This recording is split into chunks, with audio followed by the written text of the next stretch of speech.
নতুন একটা মোবাইল কেনার পরে ওই মোবাইলের ডাটা বা ওয়াইফাই কানেকশন দেওয়ার সাথে সাথে কিন্তু অটোমেটিক ভাবে আপডেট হতে থাকে।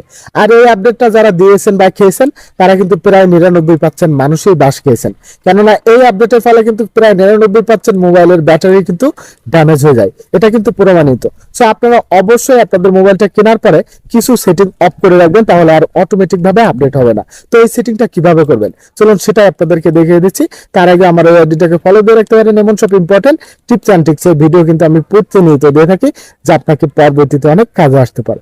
তো এর জন্য শুরুতে আপনাদের মোবাইলের সেটিংসে চলে আসবেন, দেন এখান থেকে অ্যাবাউট ফোন অপশনটা আপনারা খুঁজে বের করে নিয়ে এখান থেকে অ্যাবাউট ফোন অপশনে ট্যাপ করে দিবেন। তারপর আপনারা এখান থেকে সিস্টেম আপডেটে ট্যাপ করে দিয়ে ডান সাইডের কোনায় দেখতে পারবেন 3 ডট লাইন একটা অপশন রয়েছে, এখানে ট্যাপ করে দিবেন।